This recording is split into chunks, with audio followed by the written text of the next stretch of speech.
War Eagle War Report family, I am your host, C Dub. Today, we recap the Iron Bowl, discuss what did we see, and answer the question, who's going to be Auburn's next head football coach? All that and more in the latest edition of the Weekend Tailgate. You are now listening to a War Report Weekend Tailgate, brought to you by Athletic Architect.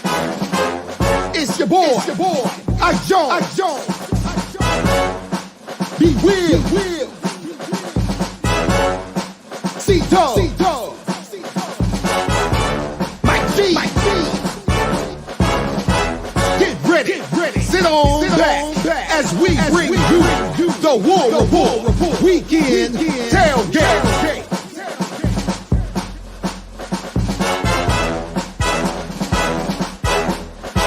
War Eagle, everyone. War Eagle, welcome to the latest and greatest Weekend Tailgate, brought to you by show sponsor Athletic Architects. Please be sure to head over to buildthehouse.com if you are a student athlete, related to a student athlete, or just looking to get your LLC off the ground. Shout out to Athletic Architects for supporting the War Report as well as the Weekend Tailgate. We want to thank you guys for supporting us as well by watching this live or on replay, regardless of when you're watching it. We want you to do us a favor, guys, and that is share our content on social media. That is Facebook and Twitter. You can even add us, but please use the hashtag #GetYourWeightUp. Smash the like button, and if you're new to the channel, we would love for you to subscribe to our channel. Also, you can become a member of the War Report, and I can tell you exactly how and why you should do that. Yeah, man, if you want to get some breakdown of some Iron Bowl stuff so we can watch the Hug Fest that happened in the first half, and I'll just put some clips out of a bunch of holding calls so Bama fans can tell me to stop whining all day. So I'll do that separately. So I'm just going to do a bunch of holding calls and the missed punt call, and then have a bunch of Bama fans tell me, why are you crying? Hold this L, and a bunch of other like very typical non-creative ways to say, yeah, we cheat, get over it. But I'll do that. But I'm going to have a full breakdown for those of you who are members. That's going to be happening tomorrow. Outside of that, of course, we're going to continue to give you guys some great stuff as we get into basketball season. So do not worry. If you are a basketball fan, now is the time for you to rise. And then we can start to talk junk about Bama and their dreams of being something besides a football school. They're going to pretend like they actually care about other sports now that their basketball team is sort of good this year. But last year, who cares about? But anyway, off topic. Sorry. Become a member of the War Report. You can gift memberships if you are a member right there in the live chat. Just hit the gift box there and gift as many memberships as you would like to. Someone else will get their first month of War Report content on you. And we appreciate those of you who do that. Outside of that, today, hashtag Get Your Weight Up. We're giving away this AU t-shirt courtesy of GWT2 Energy Consulting Services. Hashtag Get Your Weight Up in the comments. We'll do that drawing right around the 1 hour mark. And somebody's going to get a free shirt courtesy of them. And we appreciate all of you. Joined by Mike G now. Gentlemen, we're in here. Let's go ahead and just discuss the game that was the Iron Bowl. Auburn lost 27-49. I'm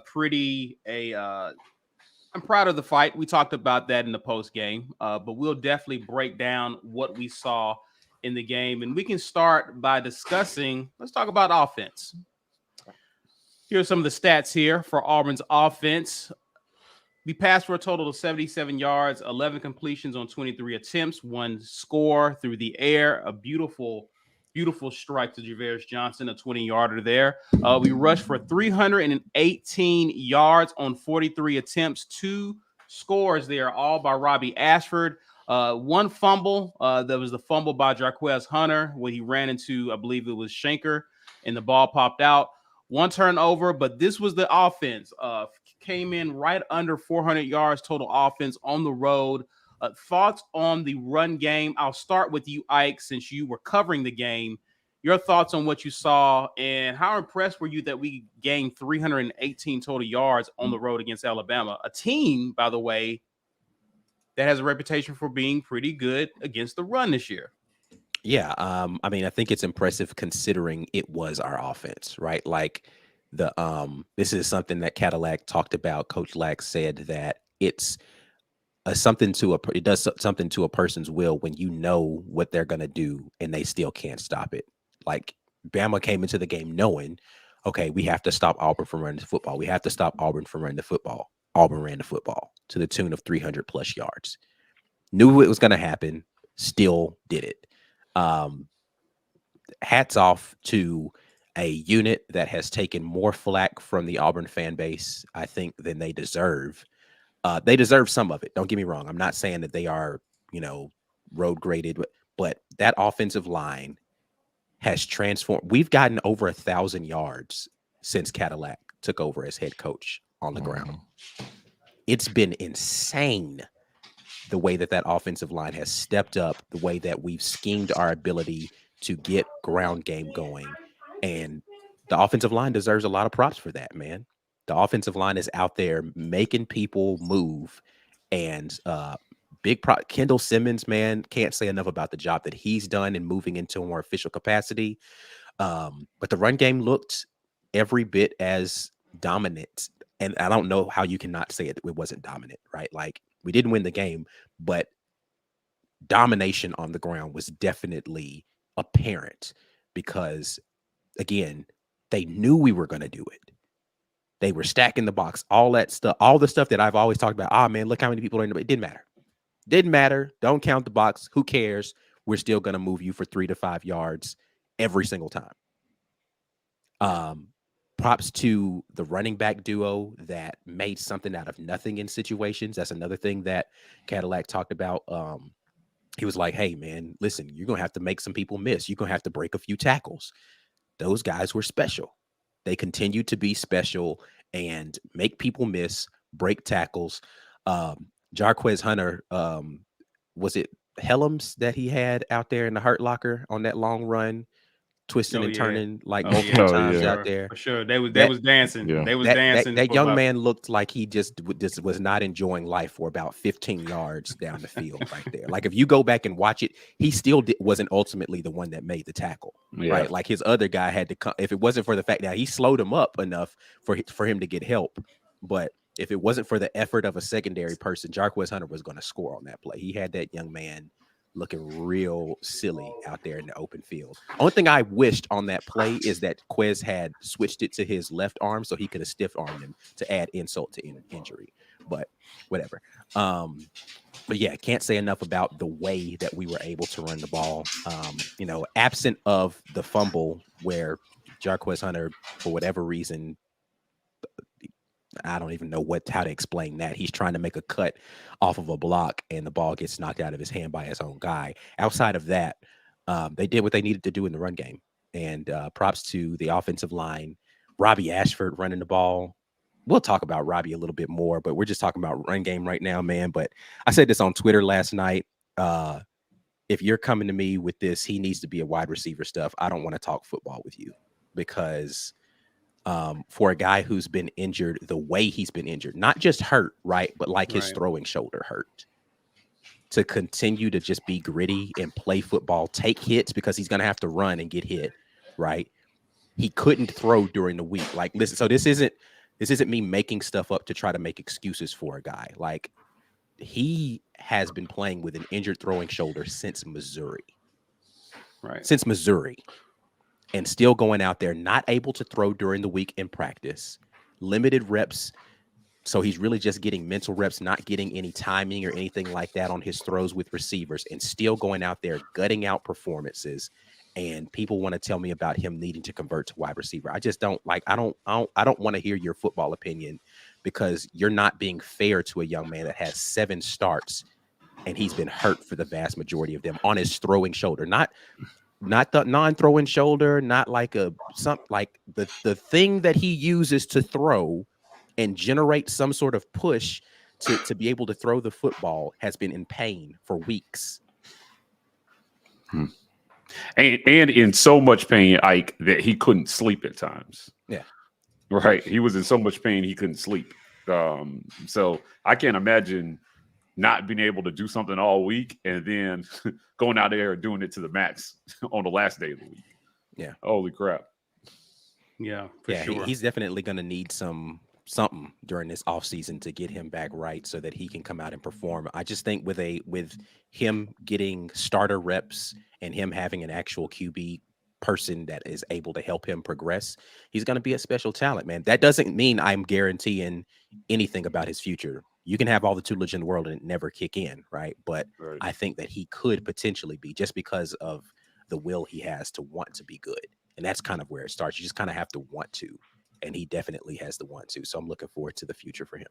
Guys, let me ask you this question. I'll pose this to you, B. Philip Coleman says, so was Will Friend a product of having a boss and doing what he was told because the O-line looks different? I don't know the answer to that.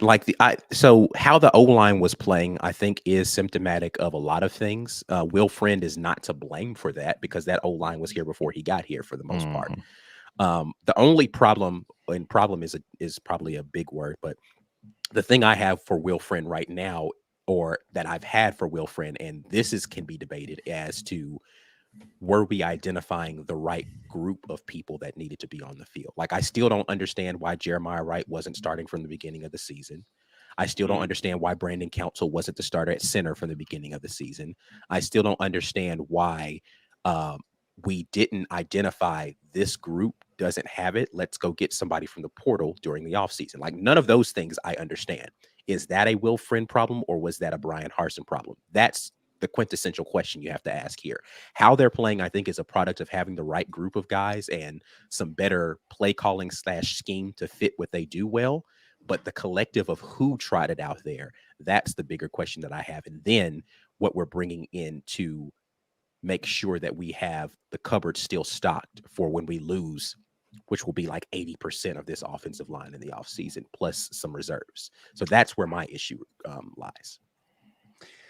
Guys, let's talk again, Robbie had a great game. I know we talked about him a little bit in terms of what he's been going through this season, but for the most part, Robbie had a pretty good of a stat line as you could expect for him to have to give Auburn a chance to be in this game. He rushed for 121 yards. He was the second leading rusher on 17 attempts. He was 11 for 23 for 77 yards and a score. Made some good throws, made some good decisions with the ball. He got rid of the ball at times. He checked down at times. Mike, talk about Robbie's performance in this game offensively. I don't have a lot to say about this. Listen, he did what they asked him to do, right? He went out there, he protected the football. He gave his team a chance. He didn't throw picks, and he was playing hurt. So I don't think, I don't know that anybody, like Ike said, that can't see his potential after a game like that. That throw to Javaris Johnson in the end zone is as good a throw as you're going to see anywhere, right? They just have to find a way to get him to do that more consistently, right? And playing healthy definitely will contribute to some consistency. But I thought he had a good game. I think maybe earlier in the season, they were trying too hard to fit them into this "you're a pure quarterback" box, rather than just letting him go out there and play ball the way he's played ball his whole life. And maybe even it got in his head a little bit, like, I got to stay in the pocket. Because there were a lot of plays so far this year where I was just like, why did he run with that? He can outrun 99% of the people in college football. So I don't know. I mean, the way they're calling plays, I thought Robbie showed out. I thought he showed out. What was it, like 139 yards on the ground? 121. 121? For a quarterback in the Iron Bowl? Come on, man. He went out there and Trey Smithed him. So I like Robbie. I think under a new coach, he's got a chance. Under some real quarterback tutelage, he's got a chance to be something special. I think he showed it in the Iron Bowl. And those guys, listen, those guys were overmatched. Offense to offense, they were overmatched on Saturday. I didn't give Auburn much of a chance to win this game, but I thought they went out there and made the Auburn family proud. I thought I read this morning that a bunch of fans showed up when they came back from Tuscaloosa to greet the team. Yeah, they did. Which is again, what I think Auburn family is all about. Class act. These guys deserve the support. They've been through a lot this year. Robbie has been through a lot this year. So He stayed quiet about his injury because he didn't want people to attack it. Yeah. He said after the game, and not only that, but because he's not a whiner, right? This was his opportunity to get on the field and show what he could do, and he just wasn't going to let an injury take that from him. So I thought he did what he could. His legs helped Auburn quite a bit this year. And I thought he had a great game. So hats off to him for gritting that out. For sure. Let's move on and discuss defensively how we did. Take a look at some of those stats. Total, Auburn had 66 tackles, no sacks in this game, which was disappointing. I think we talked about the necessity for Auburn to have at least 3 sacks. 3 tackles for loss, however, 2 quarterback hurries, did get an interception, 1 pass breakup. The defense gave up 516 total yards, wasn't really effective in pass defense as we had hoped. Gave up 343 pass yards, and Bama rushed for 173 yards. B, I'll let you get in here and talk about your thoughts about what you expected to see defensively versus what you got.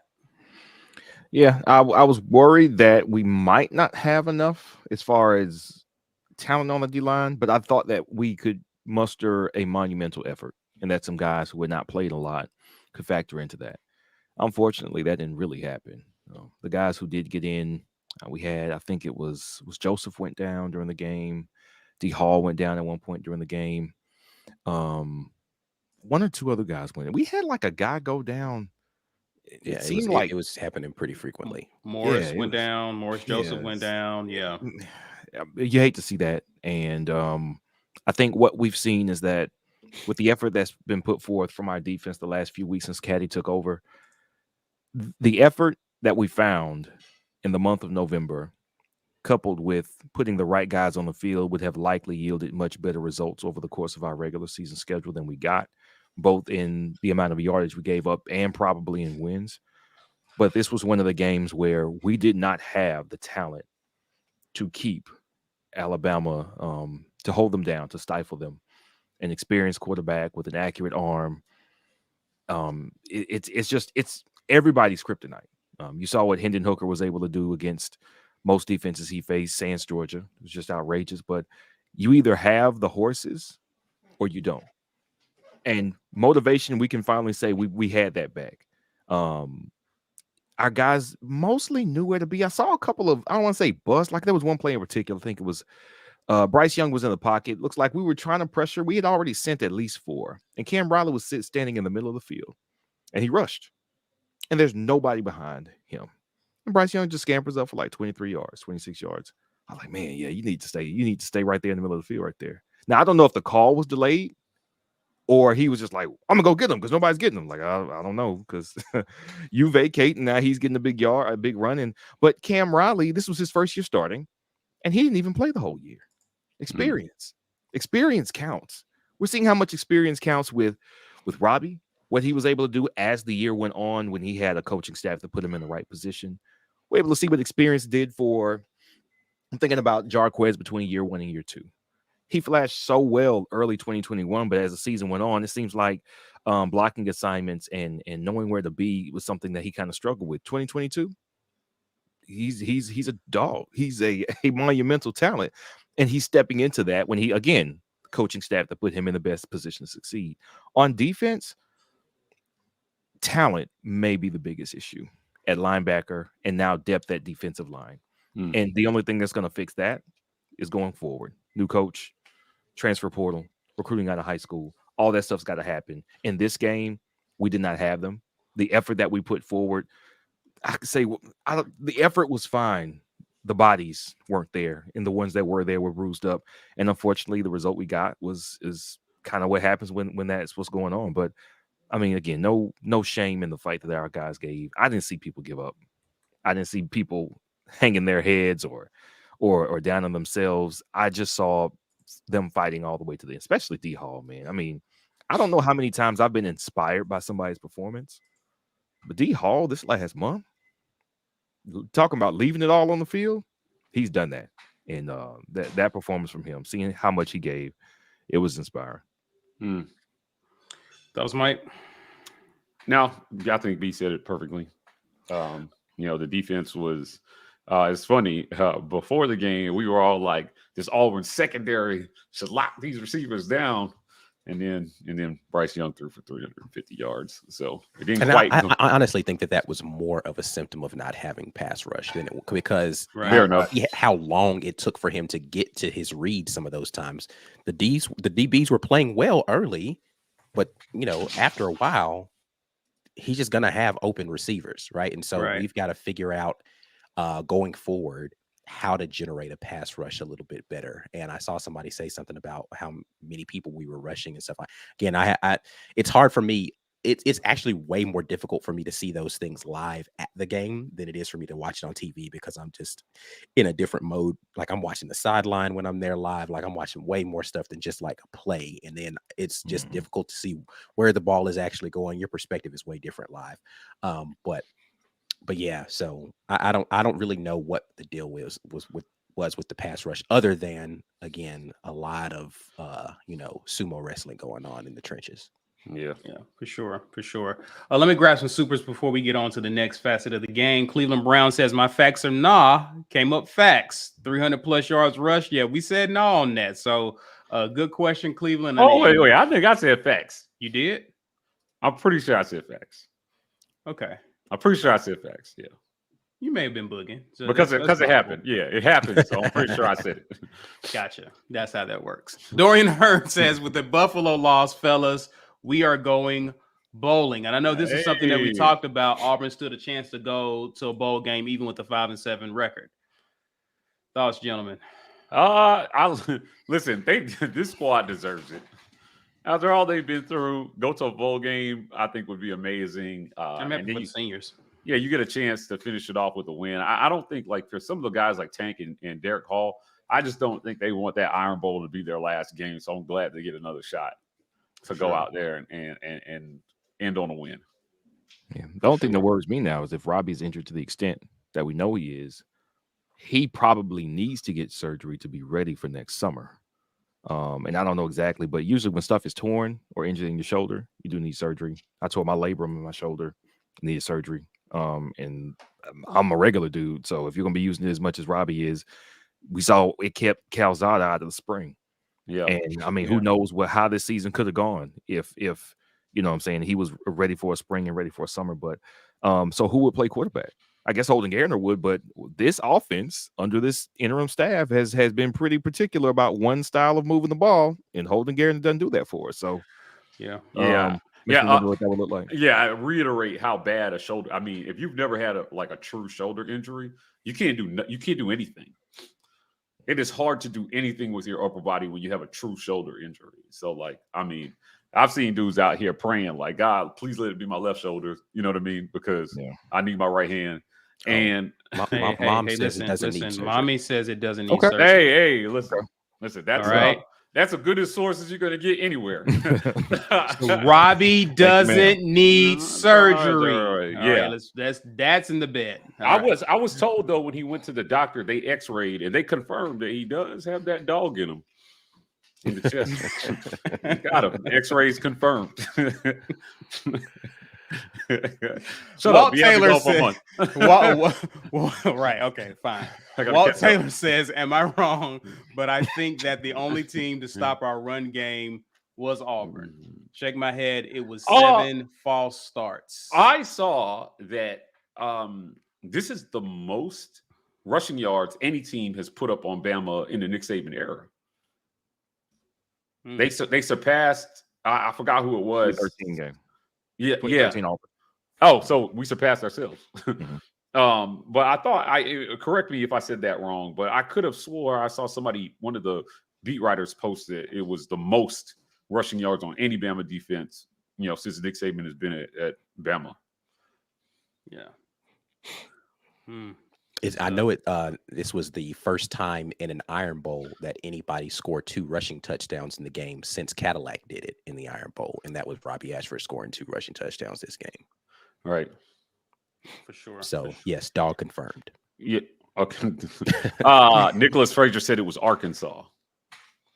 Okay. Yeah. I could. Yeah, I wasn't sure on that one, but I thought it was another team. But he said it was Arkansas. Yeah. Look at me trying to give us too much credit. Walt comes back and says the defense really missed Factual. number 55 this game, and man, that Ricochet Rabbit dude from last year was a stud as well. Yeah, it's old Zacoby. These are all facts. I like considering how it went for Zacoby in the draft. I really wish he would have come back this year, man. Like normally I'm very pro just go get your money, but he's not getting his money. So it's like, man, he could have got him a little NIL deal, came back to Auburn and solidified our run defense for one more year. I hate it. Considering how the first half of the year went, though, I kind of understand why. Yeah, for sure. But again, he proved to make our defense really work as it was. We saw what life was without him for a half last year. Oh, no, I agree. What I'm saying is if enough players just didn't want to play for Brian Harsin for whatever reason, Sure. then, if he felt like he had a good get out of jail free card, then I understand that. For sure. Before we get to the break, let's do one more facet. Let's talk special teams. This special teams became a very interesting part of this game. Obviously, we had 2 punt returns, 2 for 11, 1 muff, the asterisk there. Very well done, Ike. We will get back to that shortly. We had 3 kick returns for 66 yards, 4 punts for a total of 165 yards. Alex McPherson went 2 for 2 field goal kicking. Gentlemen, thoughts about special teams. But first, let's get to this muff. Let's get to this muff punt. Punt, yeah, with the quotes. Oh man, Bama fans you know posting what? videos talking about fingers moving. And stuff. I literally had Hey, look, somebody check at this me out. and said, Check this out. Look. A football didn't hit my hand and my finger moved. Right. Your fingers to actually feel the ball. move separate from it. It's not like there's like a law of thermodynamics that says any finger not in motion has to get hit by an opposite force in order for it to be in motion. Like that's not how hands work. Bammers are going to bam. All right. Yeah, so if you're like reaching for something and then you're like, oh, swat, let me get my hands out of the way. Your fingers move. So finger movement is not the prerequisite for whether or not something touched your hand. Just in case you guys didn't know how biology and physics work. Like I don't have a PhD in any of these things, but I do understand how my body works.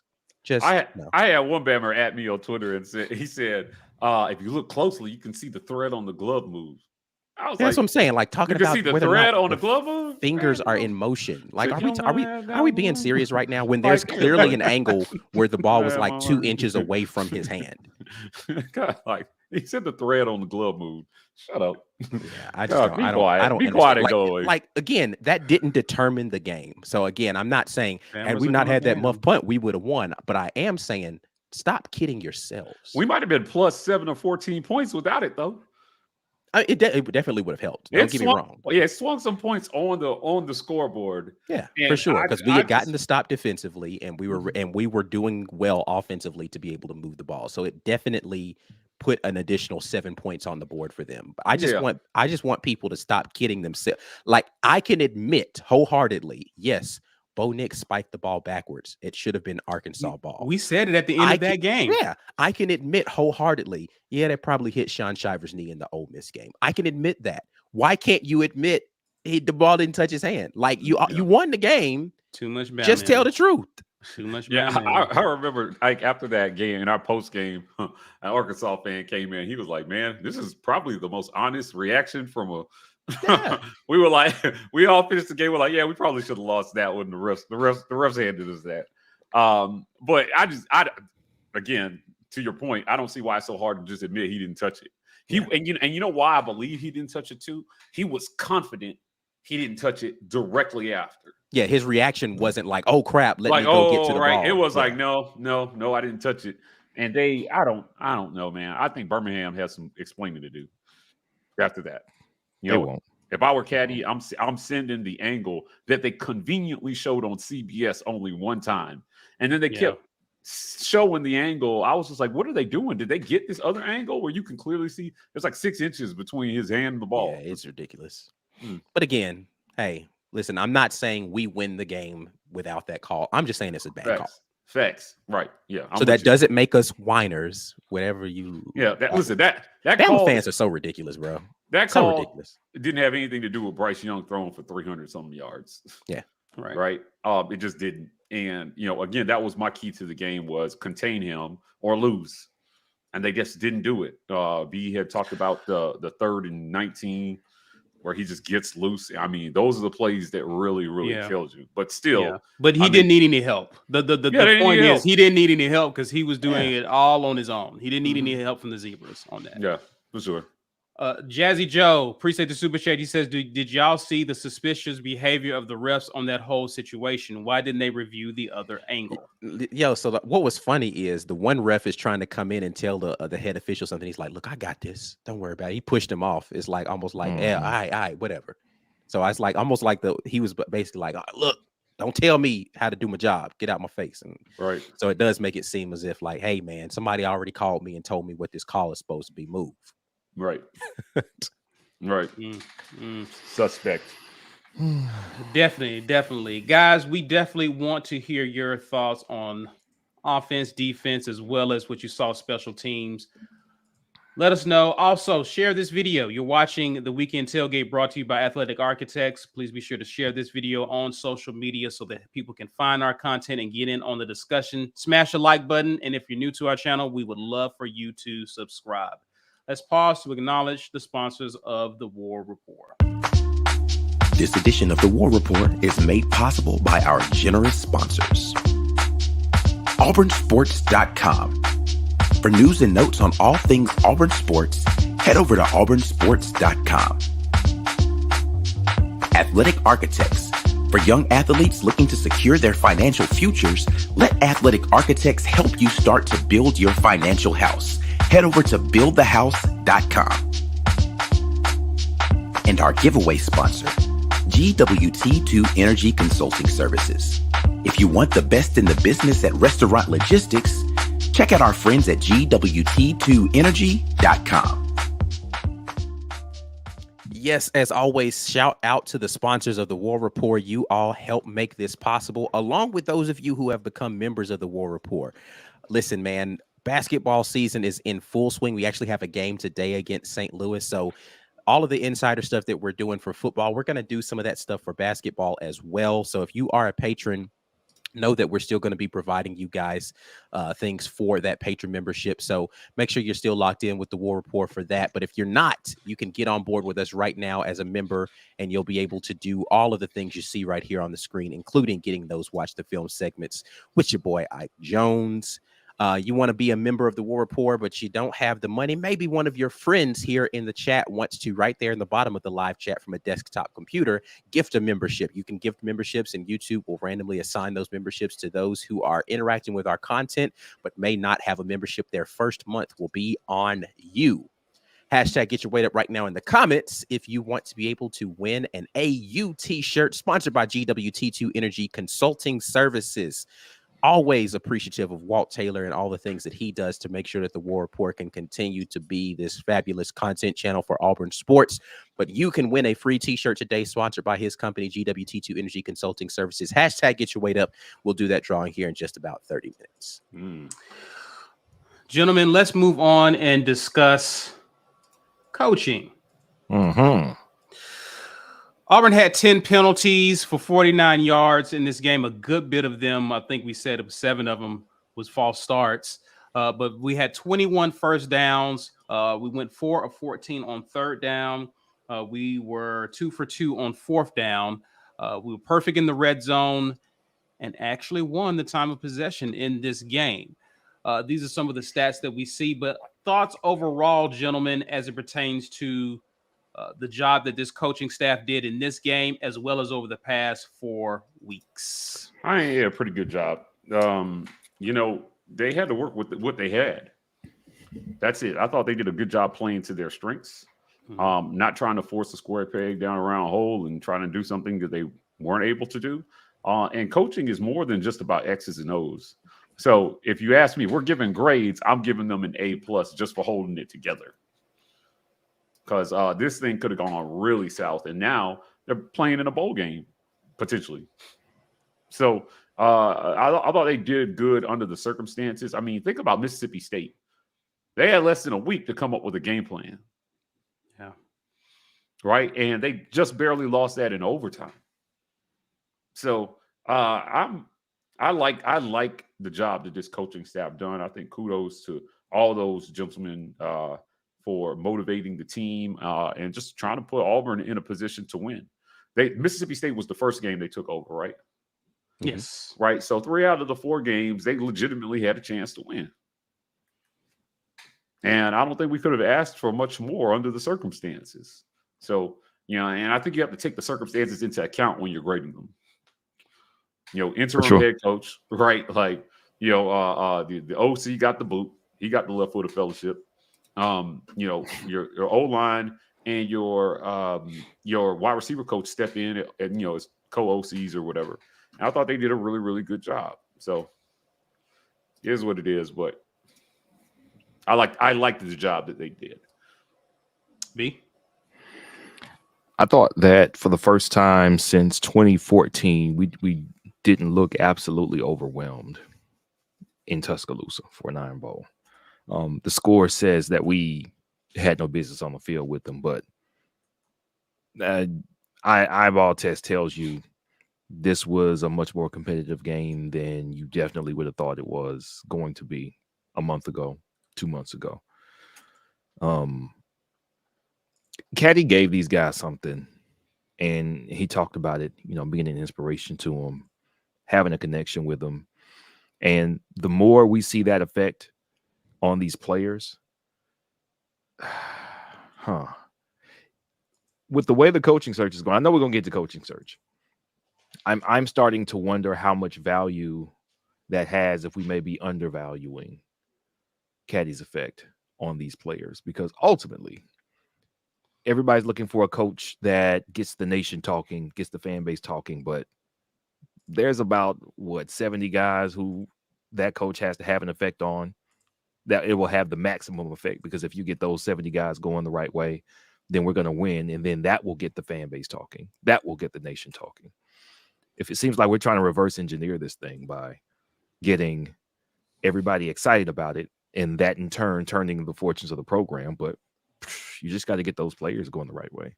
And the validity of his candidacy, whether it's real or not, we could talk about that in the next part. I know we're going to get to that, but I don't think you can take away what has already occurred, how quickly it turned. Like that's the thing, like how quickly motivation changed, intensity went up, quality of play went up. We don't know exactly. Well, I don't know exactly, because guys in here do a little digging that I don't do, so I let them bring that to the table whenever they get that. But I don't know exactly what went wrong in Harson's locker room. It seems like if outside looking in, I would say it is they didn't like what they were doing. I don't think Brian Harsin had anybody like, I hate this guy in January or in the summer. I think they all thought that they could do something. They were motivated. Predict D's. They didn't think, man, it's going to suck. I hate this year. No, the losing got them like that. So the only thing that says to me is that what they were doing wasn't the best thing for them to do. And that caused the losing. Except at the time, Brian Harsin was like, no, we're just not getting it yet. So let's keep doing this. And they were like, nah, man, this ain't it. This ain't it. Cadillac wiped that away. He had the benefit of seeing what wasn't working, which is always great to see. If you're going to be a new CEO and you come to the head of a business, you're like, okay, let me see. Let me look at y'all sheets. Y'all weren't selling this. This is not selling, but y'all were real committed to it. Let's stop trying to sell that. Y'all wasting money. What's his name? Zuckerberg face, right? We're going to do Meta. Nobody want to do this stuff, man. Your company's worth half as much. What you going to do? We're going to keep doing Meta. All right. Okay. So now people losing their jobs because of a commitment to something that wasn't working. When you stop committing to what's not working and do what you can do that works well, your fortunes change. Things work better. Caddy did that, and he also just has a personal connection. I don't think there's any other player they could have named or person on staff they could have named as interim that would have brought the entirety of Auburn football from the last 20 years together. What interim head coach did you think was going to happen that would have the 2014 on campus Nick Marshall in the stands for Western Kentucky. Come on, man. Come on. This was the right dude for the job. What he did this weekend, pass for the Iron Bowl, isn't any different than the job he did against Western Kentucky and Mississippi State and Texas A&M, just a better opponent.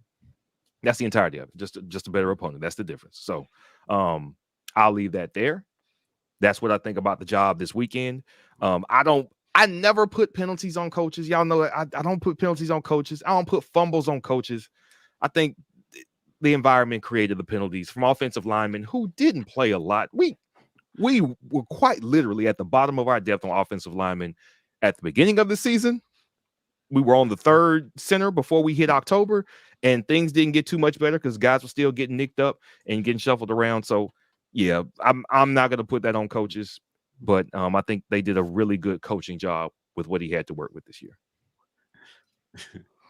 Real quick, Ike, I want to get your thoughts. Dorian Hurd saw your super chat from early. He says the same ref mouthed the words Auburn ball first down in that exchange as well. So very interesting there. Appreciate the super chat. Ike, thoughts on coaching overall? Yeah, I mean, I didn't have any issue with coaching decisions that were made in this game. I was surprised that we kicked a field goal at the end. That was the only kind of surprising thing that happened during the game. I'm not mad at it because, I mean, scoring another touchdown wouldn't have won the game for us. But it definitely was surprising that we kicked that field goal in that position. But as far as coaching decisions that were made, I don't have any issue with any of the decisions that Coach Lack made throughout this game. He said himself in the presser he didn't feel like he got guys prepared enough for the game, and it's difficult to keep guys focused on things when so much extracurricular stuff is going on. So he had a task, man. He had a task of trying to distill that emotion down into focus for a game that was going to be tough, regardless of whether you were focused or not. And so he felt like guys didn't have their head in the game. You could see him on the sideline pointing to people, just pointing to his head, being like, "Yo, y'all aren't locked in right now. What's going on?" type of thing. But I love the accountability that he takes for that, even though he can't give focus to you. It's not like he had like a bag of focus and he was like, "I ain't gonna get this to you this week. You're gonna have to do it on your own." And then, he's like, "Man, I should have gave him that extra focus I had in the bag back there, dog." So yeah, it is difficult to instill focus in someone else. But I think for the most part, and here's to B's point, you can't underscore buy-in from players being a part of success, specifically in college. Because look at Shane Beamer. Them kids love Shane Beamer, and he's out there getting wins that they're not supposed to get at South Coach Carolina. Soldier Boy. Because he wakes up in the how about the bed and turns his swag on. That's why. I mean, but again, talent eventually will show itself on the field, but you're gonna win some games you're not supposed to when the guys on the field believe they can win. Yeah. They don't care about all of this, who's supposed to win, what people predict, blah, blah, blah. All right, cool. We still have an opportunity to go out here on the football field and have a say in this. Your predictions don't actually do anything for that. And they go out there and they win football games because they like their coach and they believe in him. Right. There's something to be said about that. Now, what Shane Beamer needs to figure out how to do is get more talent in South Carolina and get, all the things moving in the right direction that allow them to actually compete week in and week out and not just be the team of hope, right? That's the same thing that you have to do here in Auburn. It doesn't necessarily, like, I see people talking about readiness. And while I agree that this is a really big job and he might not meet all of the qualifications, he meets the biggest one for me, which is, does your team want to go play for you? Well, the two big ones for me: does your team want to go play for you, and can you convince talent to come play for you? He can do both of those things. He just needs coordinators. But this is the thing, and Mike and I have had this conversation about how do you get the right coordinators to come play for an inexperienced head coach. I don't know how they do that with Cadillac. Like, who do you pair with him that is willing to say, you have less experience than me? Because this is a problem in corporate America all the time, right? Like, you promote some dude that has absolutely no experience, but he knows the boss, right? Cadillac is the guy that would benefit from the fact that he's an Auburn guy getting a head coaching shot, even though he didn't really it wasn't really his time to do it, even though he might be supremely talented. How do you convince quality managers who feel like they've worked their way up through the ranks to give 100% effort for that new CEO? Yeah, who you're they gonna have to don't take a feel like chance deserve on it. everybody. You have to take a chance on. Yeah. I mean, you're gonna have to hire inexperienced coordinators and all. It's the whole shebang. I think so. I don't know if that's the best. There is a path. I think that there is a path to a successful Auburn football program with Coach Carnell Williams as the head coach, but it's definitely not the easy path to tread. But to people thinking his inexperience would automatically lend itself to losses, that's not. I mean, you could go hire an experienced coach and they can still come here and flop. Right. So like there is not a. Here's what I want to say in summation: there's no surefire anything. Right. There is no coach you can hire today, and you're guaranteed you're going to win X amount of. That's not how life works. That's not how football works. None of that works in that way. You're taking a chance on anybody you hire in a new environment, new players, new landscape of what they have to navigate on and off the field. All of those things matter when it comes to whether or not you're going to be a productive football coach in that environment. There are some coaches who looked terrible in some seats that look great in others. People thought Will Muschamp was going to be the next big coach out there. No, sir. It's not. That's not a thing. Yeah. Lack took a look at his parlay and said, kick the field goal. I got Auburn in the points in this one.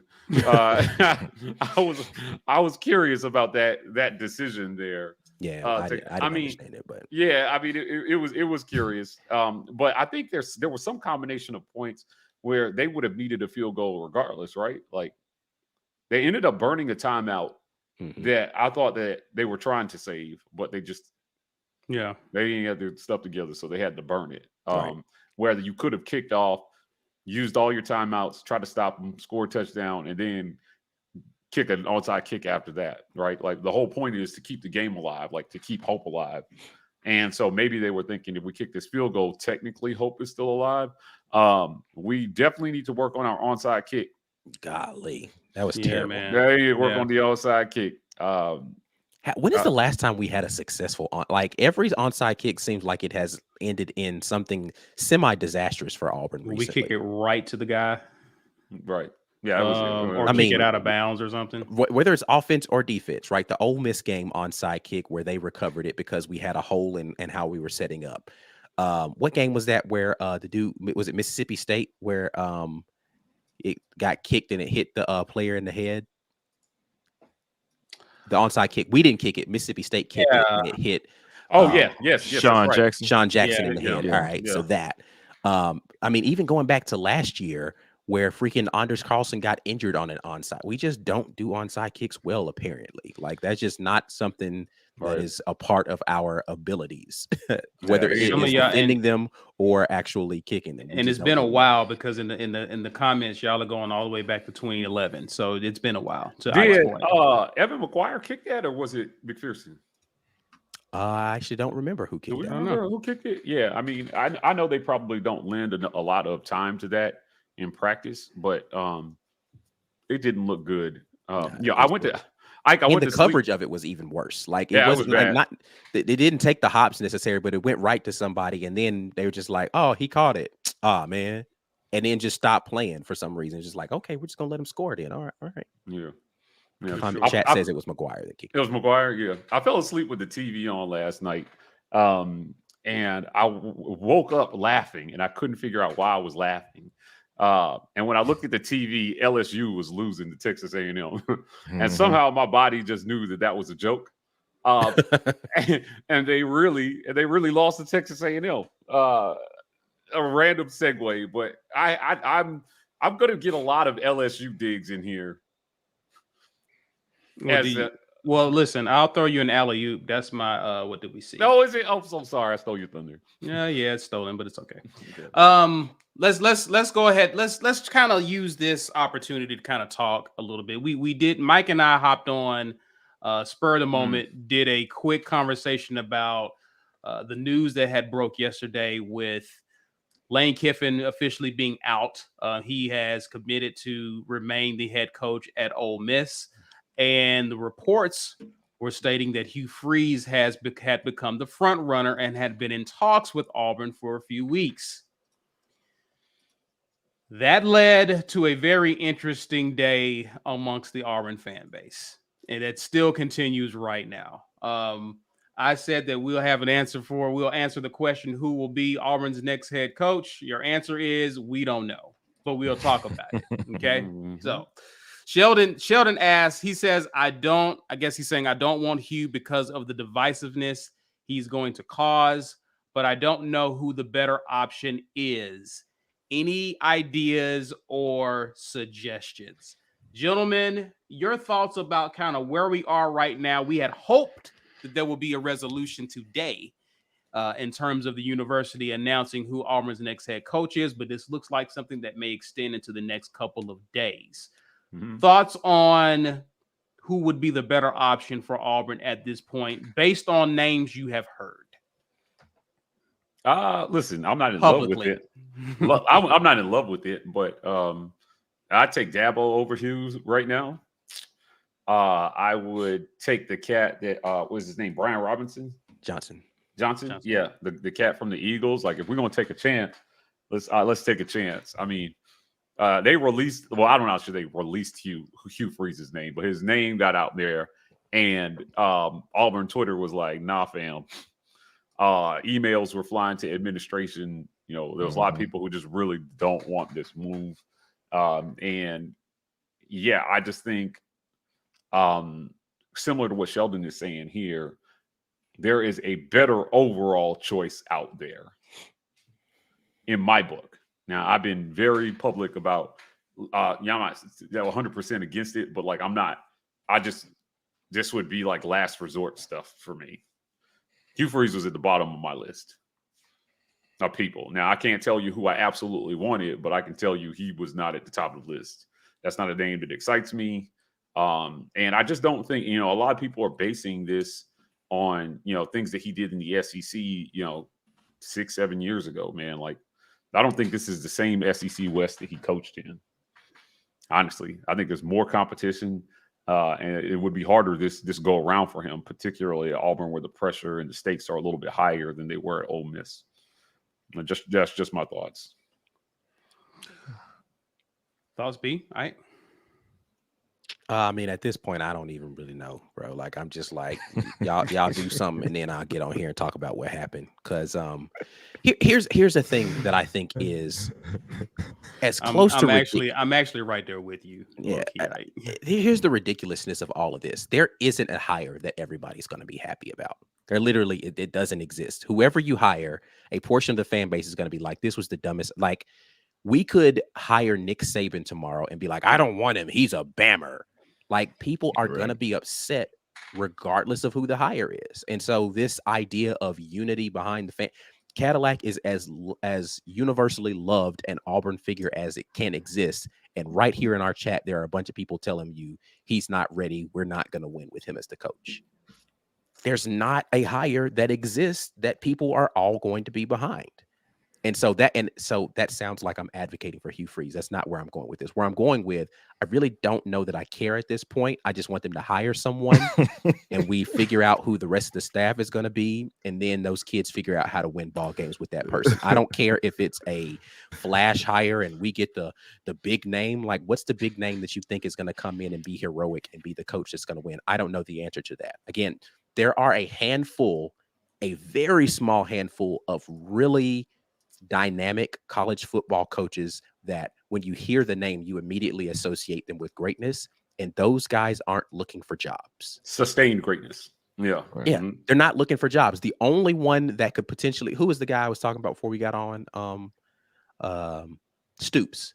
Yeah. Bob Stoops is probably the only one right now that has had success in his career, not currently employed, but he's 60 something years old.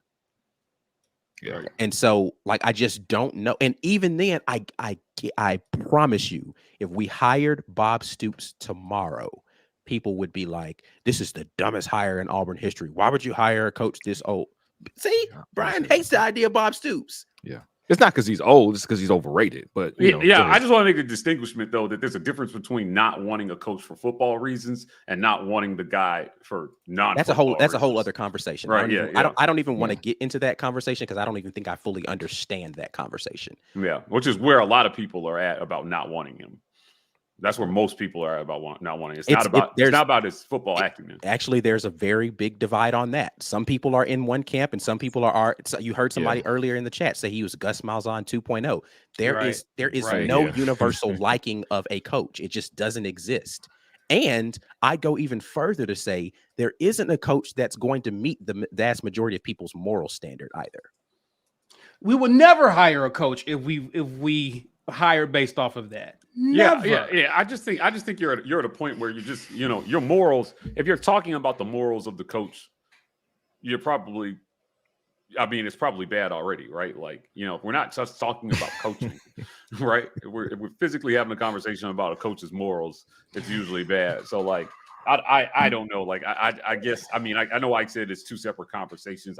To me, it absolutely is two separate conversations. Yeah, to me, I'm just like most of what I'm seeing is just, it's the people who don't want him for football reasons. I don't really worry about that because if he wins, those people will get on board, right? Right. The other half of this conversation, those people are never going to get on board. They're never. Winning isn't going to cover that. So like, those people who don't want him for that reasons, they're very loud, and there's a lot of them right now. And I think there's a better choice, personally, right? You're talking about a leader of young men, somebody who sets a good example. We just fired a coach who, I don't think that Brian Harsin doesn't know football, but he definitely had some non-football things that were causing issues in his locker room. And I want a guy who can come in and, we can be proud to say, like, this guy, represents Auburn at the highest standard. And, I don't know, like I said, I am not so impressed with his football, like his coaching ability and his system and all those things that I would say, hey, let me disregard everything else. Let's hire this guy. Like, I just not. He was never high on my list anyway. Before all this came up, he was never high on my list. So I just want to make sure I'm clear about that. No, you've said it already. I don't agree. He was high on my list. So. And it was for football reasons. Right, for football reasons. So again, for me, it's a separate conversation, and I'm not saying ignore that conversation. I'm saying separate them. Yeah. Before we get to, let me go through a few more. Dorian Hurd says Sean Payton. I don't think Sean Payton wants to be a college coach. He's a great coach. Great coach. I don't know that he wants to coach college football. Yeah, let me tell you something. These there's work involved in being a college coach, and some of it is work that some of these pro guys don't want to do. Right. But I would love Sean Payton. Actually, I love Sean Payton. I think he would be a great coach. I think he would do great for us on offense. Our offense would look dynamic and spectacular. And I think he could have a chance to recruit, bring in a Super Bowl winning coach. And I don't know how many of these kids now. It's so funny, man. We're getting old, but like I'm thinking, like, our recruits today, did they see him win the Super Bowl in 2009?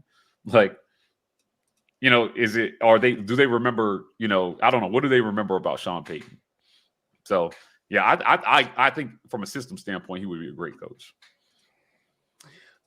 Stephen Nash says, if Hugh has one more violation, we get the death penalty, regardless of no tolerance on our part. Yeah, I think that this is a discussion. How that works? Yeah, I think this is a discussion about, well, I don't know about the death penalty, but I think this is a discussion about, like, hey, there was some chatter that Greg Sankey was not going to sign off for anybody in the SEC to hire Hugh Freeze. Like, he was going to put up a strong opposition to this.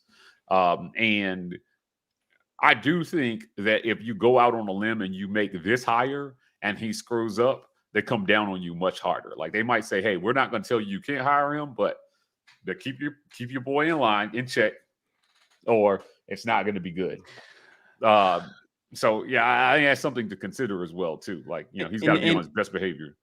But he should get fired if he does it, because in the age of NIL, when you can legally do what he got busted for doing.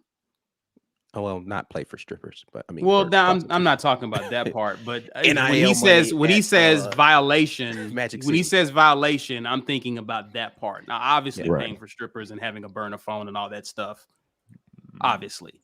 But when he says violation, I'm thinking of breaking NCAA rules. Right. is what I I'm just saying. don't get it, man. As a college coach, I mean, if he's such a high profile figure, I just don't understand how these guys don't understand. Like, nothing you do is truly private.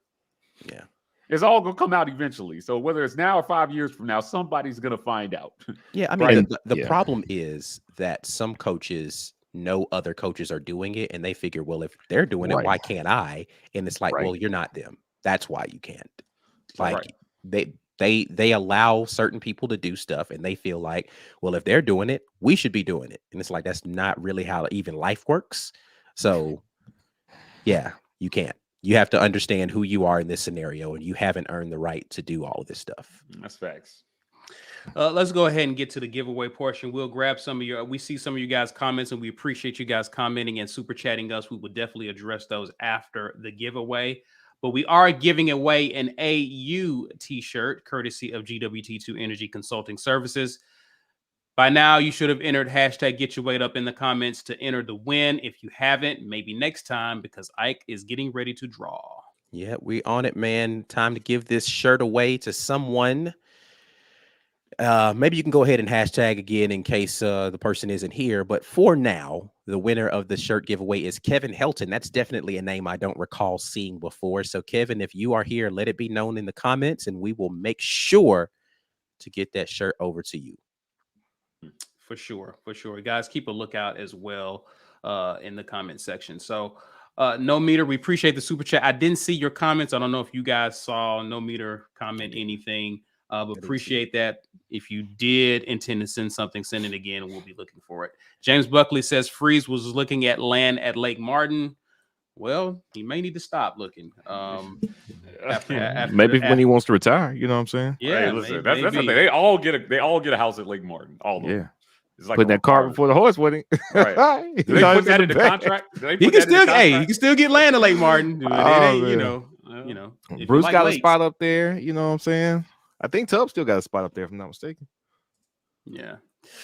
Stephen Nash says, I just don't want the death penalty. If Freeze has another violation and it's at Auburn, we won't be watching football. I'm scared. Do everybody listen? It's very unlikely that they're going to hand out the death penalty, right? Yeah. I don't know if people remember, but like the original death penalty got handed out in the 80s to SMU when they were a football powerhouse, right? And man, they had hookers, it was the whole shebang. They were paying people. There were gambling rings. It was terrible. And the NCAA came in and said, shut the whole thing down. And it actually changed the whole scope of a landscape of college football, right? So after, what was it? What was the conference called that they were in? Like, I think Arkansas was in that conference. Texas was in that conference.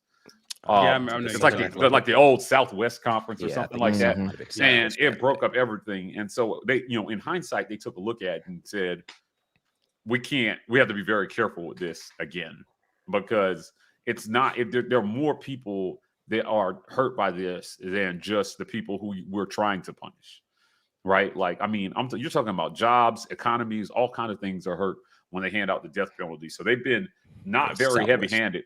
Southwest Conference, the old Southwest Conference. This is what broke it up.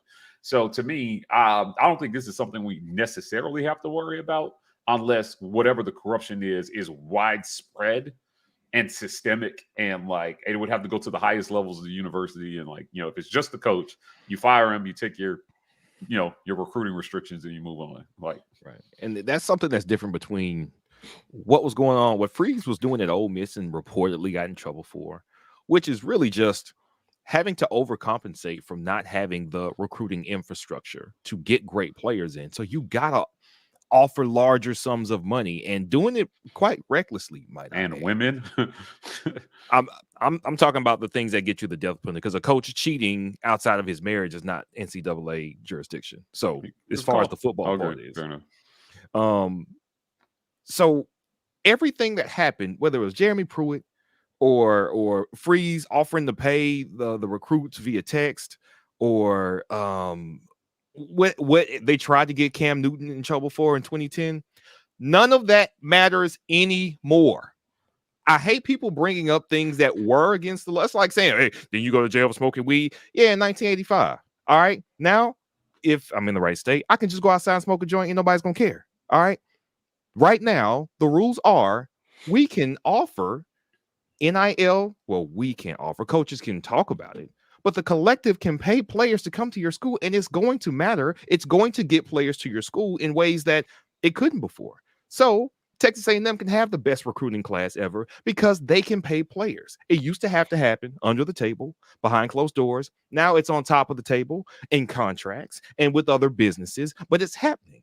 Any type of recruiting along those lines, if they got in trouble for that, it does not matter anymore at all. I'm gonna play devil's advocate here for a second. Come on, devil, and just say, like, it regardless of whether it's okay to do now or not, it was not then. So would it not be fair to say that when it comes to these people, what you have is actually you have a principle issue, that you had a rule in place and you intentionally decided to break it? And should I be worried that if new rules are in place, you won't try to find a way to skirt those rules to try to gain another advantage? Like, I will ask you a question in response to your question. Which of these major college football programs do you think have not broken those rules habitually? That's where I was going. Yeah, I mean, I don't know. So again, if the question is whether or not a coach crosses lines, we could just eliminate the vast majority of major college coaches that have had success. And if that's going to be the criteria, you're talking about someone getting caught versus someone who didn't. Now, again, egregious breaking of the rules is dumb. I have to be careful when I start having conversations like this because it sounds as if I'm encouraging the behavior, and that's not the point. The point is not whether or not I agree with the behavior. I'm talking about whether or not someone, if you're going to hold it against someone because they got caught for doing the same type of boundary crossing that most people do, that's not fair. Because you're saying, well, you're worse because you got caught doing it. Right. No, you're just the person that got caught. A bunch of people had their hand in the cookie jar. You was just the person that got caught doing it. Right. And I think that's where it comes down. Does that make it right? But does that make no, it right? Again, I'm not saying it's right. But if you're going to hold it against a person and that? say this person crossed the line, well, so did this person and this person and this person and this person and this person. None of those people happen to get caught. So all of those people then have some sort of morality issue. All of them do. Right. Not just. And we saw in the offseason, we just knew Jimbo was going to push the button and say, look, I got receipts, fam. He said, look into your boy Nick. Look into him. Tell me about all of his stuff. Nobody thinks Nick Saban is some habitual person who has morality issues, i.e. a Lane Kiffin or a Hugh Freeze or a Jeremy Pruitt. But it's clear that some people know for a fact that it's happened. But we don't put them in the same conversation for some reason. The winning wipes it all away. So is Nick Saban not worthy of getting hired? Should he be fired from Alabama because it's clear he was crossing the line before NIL? So now that NIL is in place, he's definitely going to cross the line in some other way in this new situation. It's the same thing. One person got caught, another person did. That's my only point. Again, not excusing the behavior. Like we have to be able to have that conversation in a more nuanced way than saying this person got caught, so they're just somebody who's prone to doing something wrong. Bro, I speed. Yeah, I just don't understand what that has to do with what anybody else does, though. What you do is your responsibility, and what other people do. You made that about what the person did, though. You said he crossed the lines here. Does that not point to a behavior that says he will cross lines? And I said, there's a bunch of people who cross lines. So that means that everyone is prone to crossing lines. So that means you can't hire anybody. Who are you going to hire? Yeah, I just don't agree with that because you're making the assumption that everybody has crossed. That's not an assumption. You're making the assumption. No, that's not. It is until you know and you've seen proof. It is until you know and you've seen proof. Okay, that's fair. It's until you know or have seen proof. Right. But I would argue that is a very simplistic and naive way to think about that. When you might know better, I don't know why he trying. I'm just not sure what everybody else has to do with my character, right? Like it just that's all I'm saying. That it's worth taking a look at. It's a valid question for anybody who's looking to hire to say, hey, this person broke the rules. Didn't say that. Got caught. Not it the was argument. a valid rule at the time, but mine was in response to be saying this thing that they did before is now okay to do now. And I don't think that matters. I think that if you are not a principled person and you break rules, you may just break rules. And I think it's worth questioning that, whether that person has a principle issue, or whether or not it was just one of those things where, hey man, this was a one-off or not. So like, I don't know. Like it just is what it is. Yeah, I don't the know entirety of that point of what rules were broken was for the purpose of getting great players at my school. That's the thing that can now happen without breaking rules.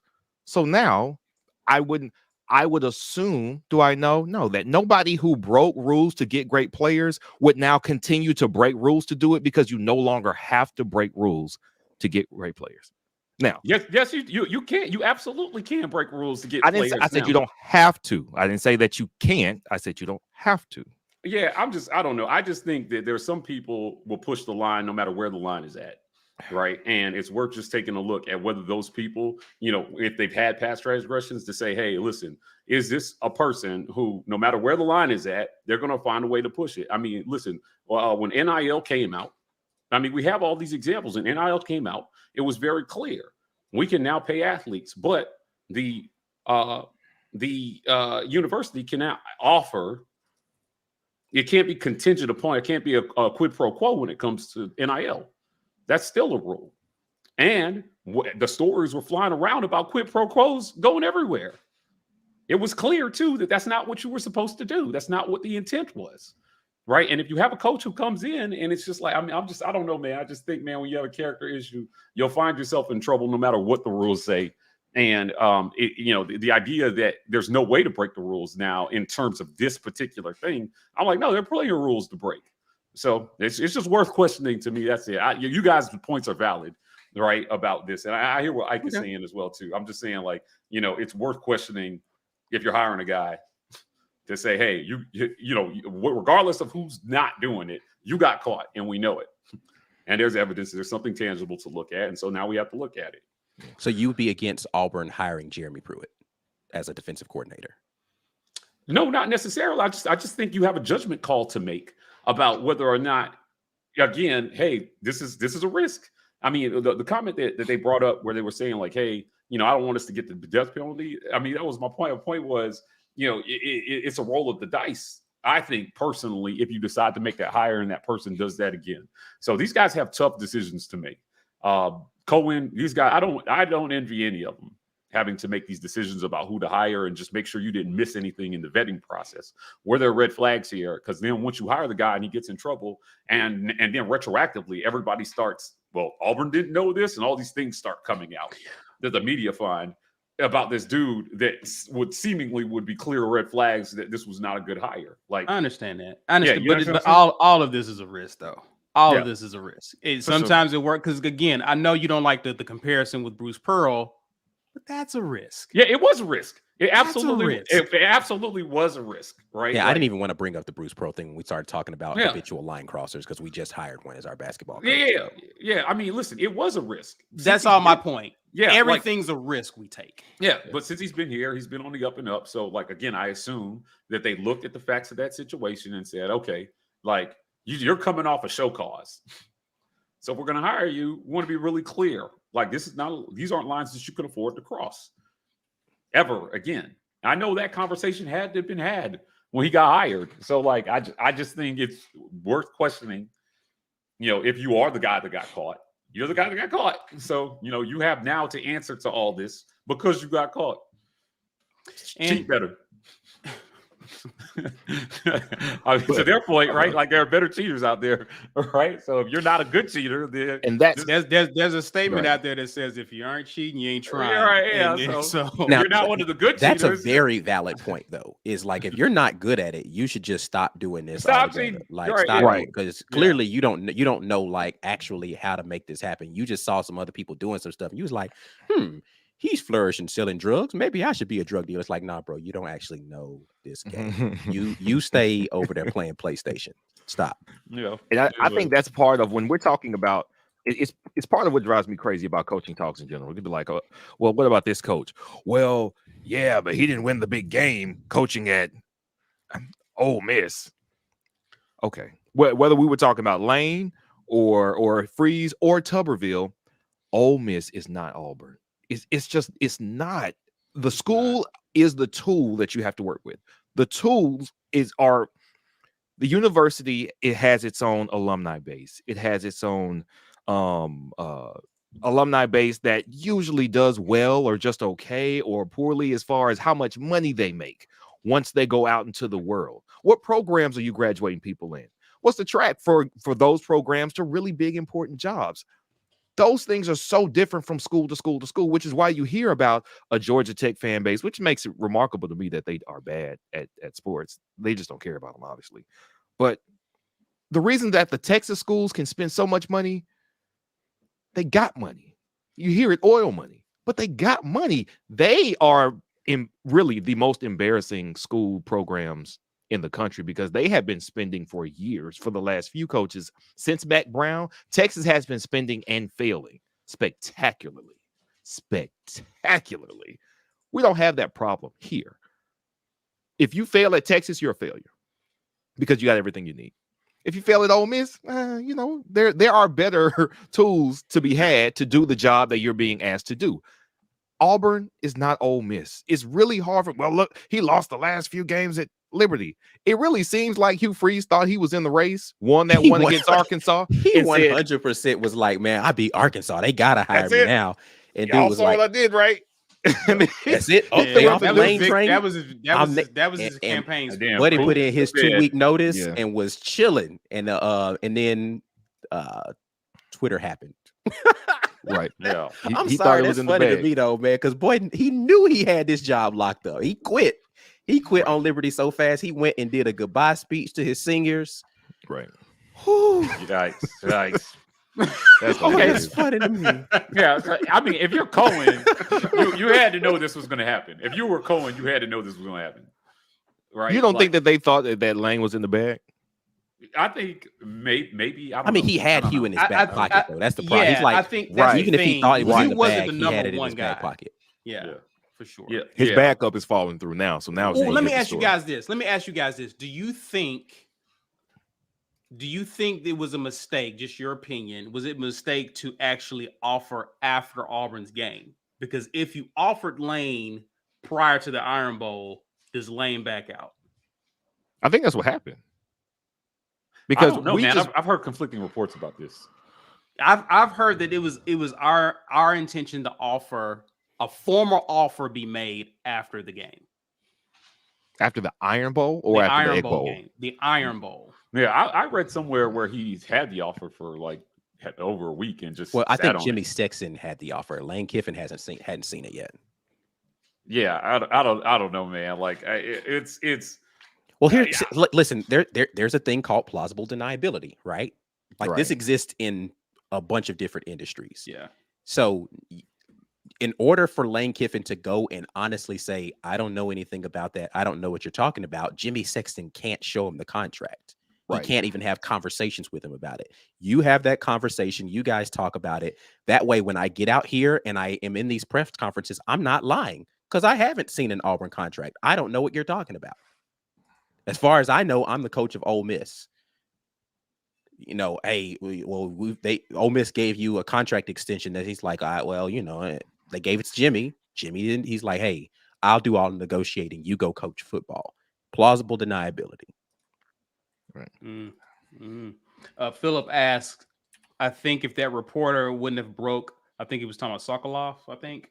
Yeah. Hadn't broke the story about Kiffin, he would have come here. It absolutely adds a dynamic for these coaches when they're trying to take another job. Yeah. News leaks out while you have a job. And let me tell you something. When I don't know, I ain't had that many jobs, but like when I started looking for another job 3 years ago, or I got offered another job, I was quiet. I didn't want my current employer to know I was looking for another job, because you know what happens is they can preemptively act, or bad things can happen when the news gets out, and now you've got to manage all this stuff. And with social media today, God, all it takes is just somebody said, Deion should be the coach at Auburn. And all of a sudden, all these reports are flying around about Deion. And meanwhile, we don't even know if the Auburn administration was ever seriously considering Deion. For sure. Nobody's come out and confirmed that. Did we reach out to him? Did we talk to his representatives? We sure we're throwing his name around a lot. Right.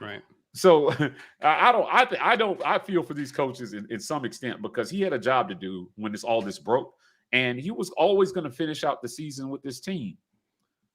He was always going to finish out the season with this team. And I think it's different, like when you're a coordinator and you get offered a head coaching job and you're like, hey, okay, but I'm going to finish out the regular season and then I'll come before the bowl game or something like that. It's a little different when you're a head coach, when you are the leader of the program and people are saying, oh, he's getting ready to take this job. And now this poor guy has to manage his locker room. He's got to manage all these rumors. You know, his family's asking him what's going on. They're screaming, we want to stay at Oxford. Good God, man. Like, I mean, and there's a rush to be first.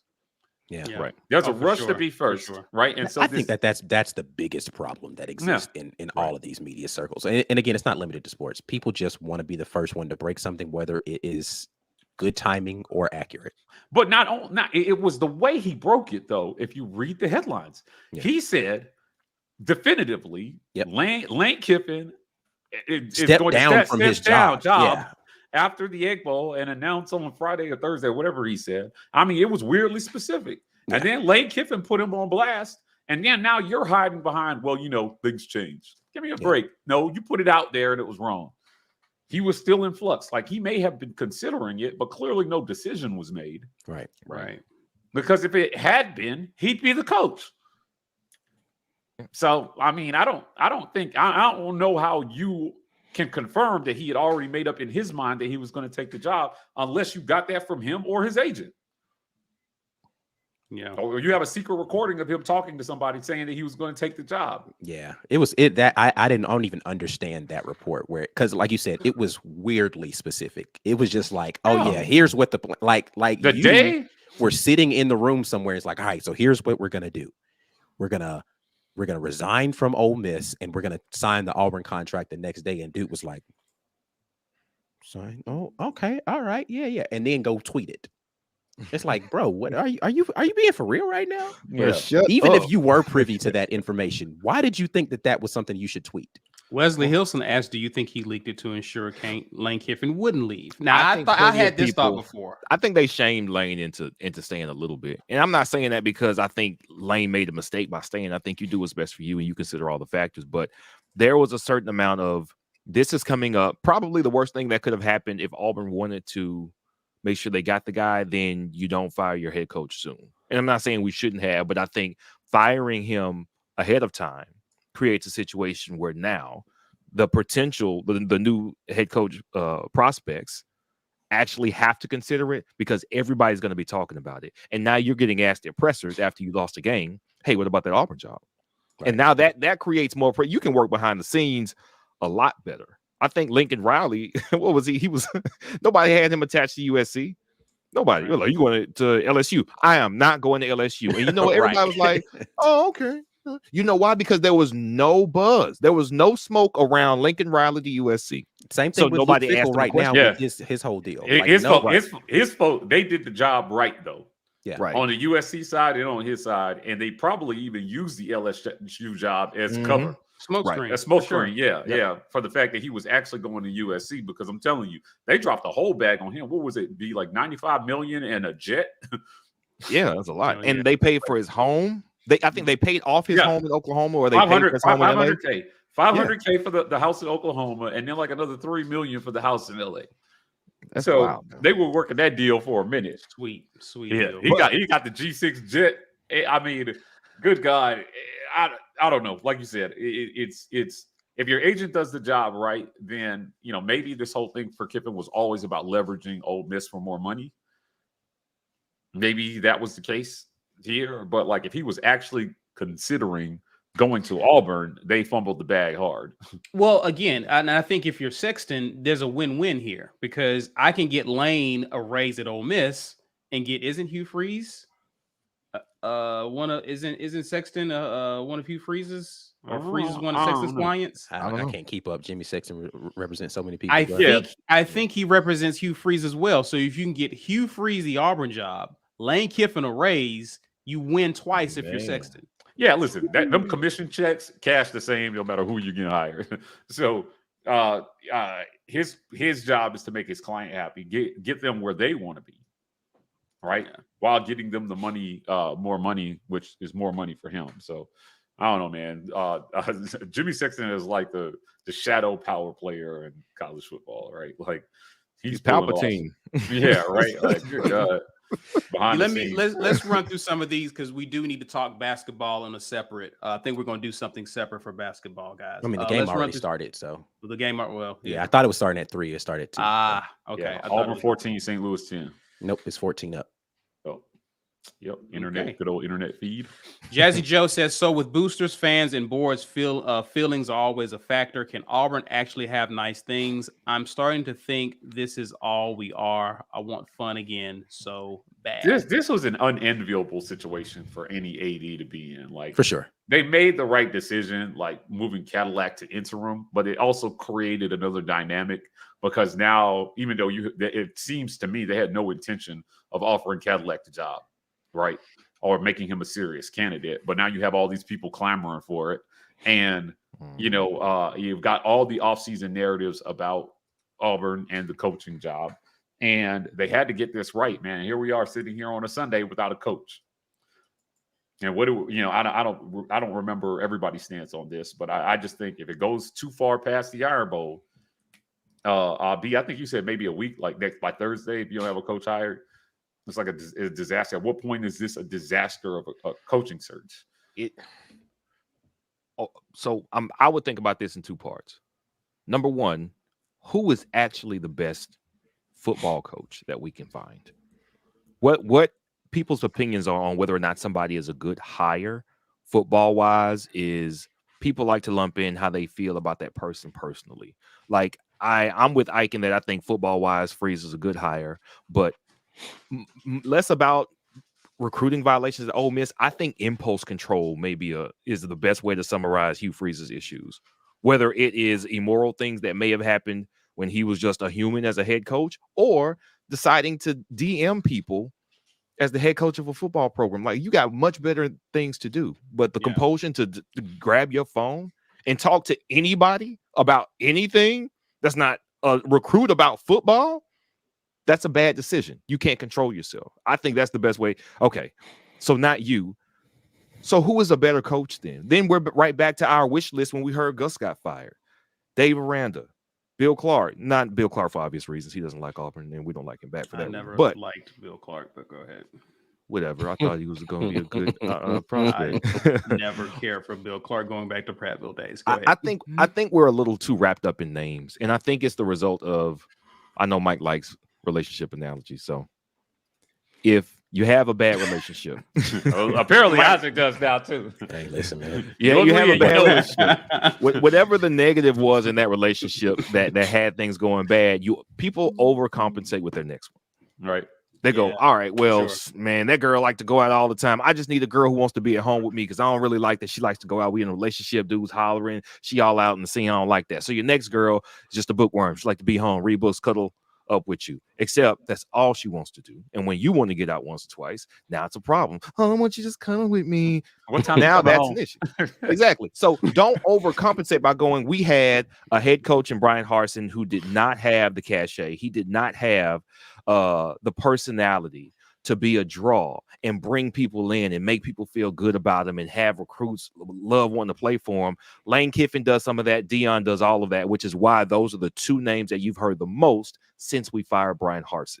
It's overcompensation, because what we don't need is an overcompensation that solves that problem but creates different problems. Yeah, that's a very good point, actually. And that's where we're at. So yeah, it's bad that we didn't get our one overcompensating pick, Lane Kiffin, who's, again, man, I saw him coach himself out of an Egg Bowl win. So I don't know why y'all are so high on Lane Kiffin. Honestly, I was never high on Lane. Listen, Kiffin. it was again. I don't know. Well, it would have been a feel good. It would have been a feel good story. It would have been a splash higher. Everyone would have praised it. But we've been calling this for weeks. We will watch Ole Miss and say, bruh, he is leaving points on the board. Yeah. He refuses to put 4 down linemen on the defensive line. Like, he refuses to do these things. Right. And so this is going to frustrate, like, the feel good will wear off in time. Right. And that's the problem with a splash hire. You're making a splash because there was nothing. There was a little kiddie pool and no water was being splashed. So you want to jump off the diving board with a cannonball, except that splash is going to settle down too. And what you're left with is the coach that person is. You don't know that, that Lane Kiffin was a long-term solution as a head coach, or that he didn't have NFL aspirations.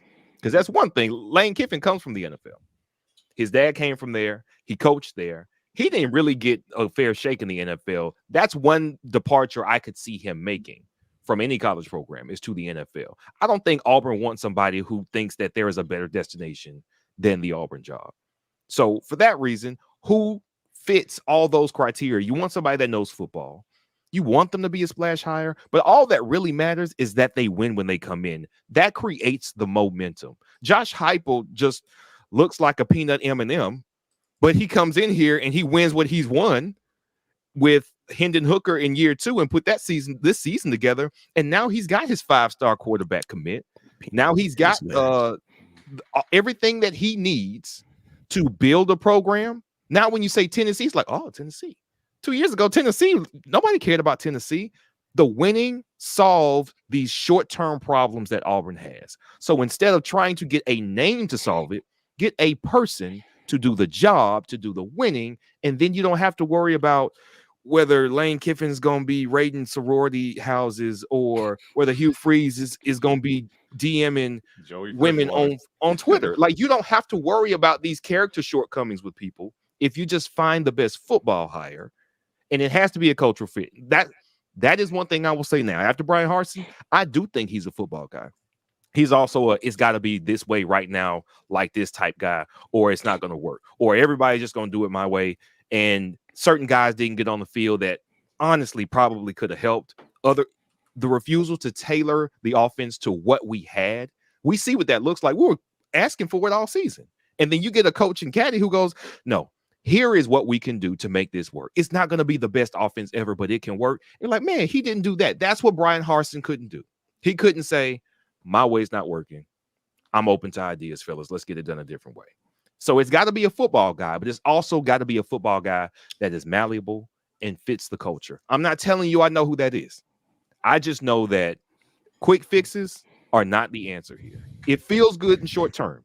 It would have been very fun to troll Ole Miss about taking their coach because they were so anxious about it. That felt so good. I ain't gonna lie. That's the only reason I wanted Lane Kiffin, just so they can melt down more. Fun. It's the only reason. Him and Quinshaw Junkins. That's it.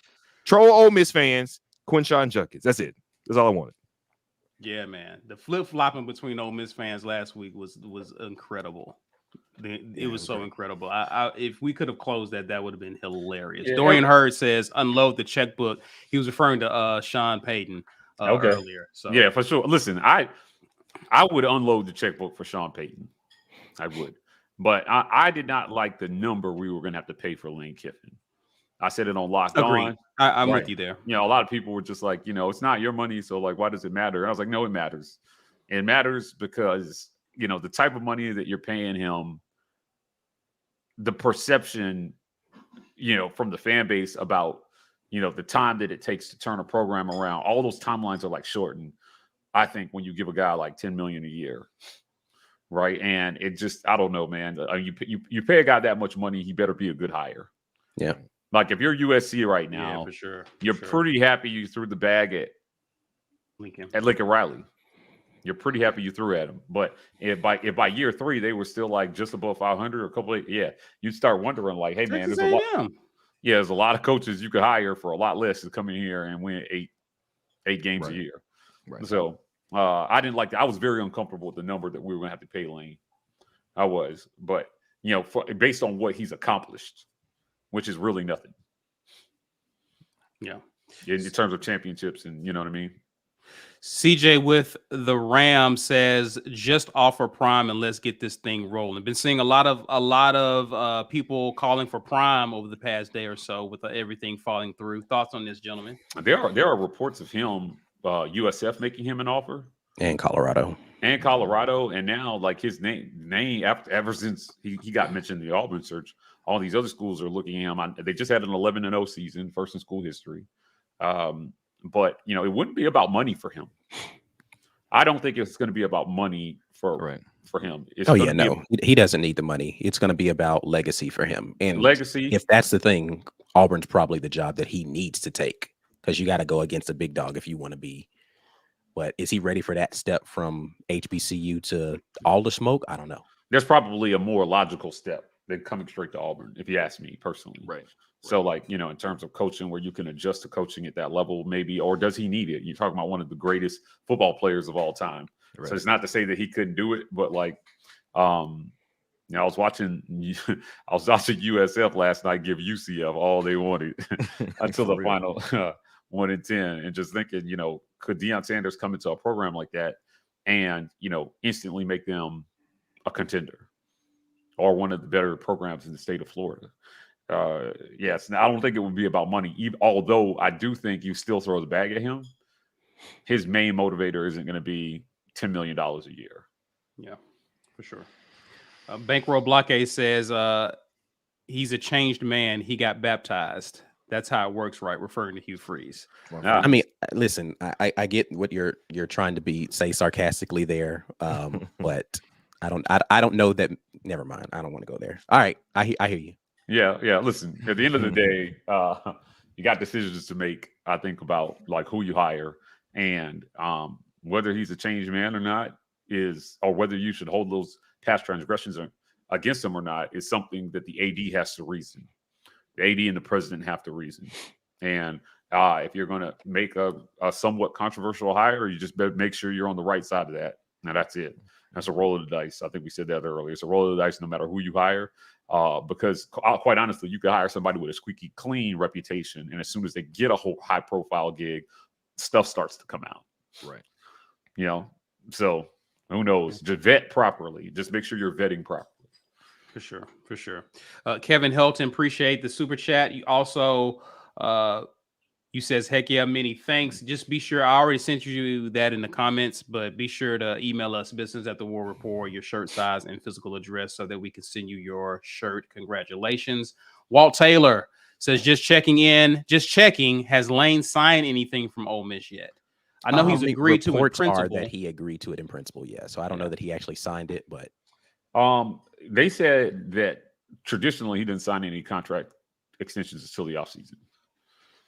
He's not signed one contract extension apparently while the season was still going. And they're going to a bowl game, so technically the season is still going. Yeah. Okay. So he might not sign until spring.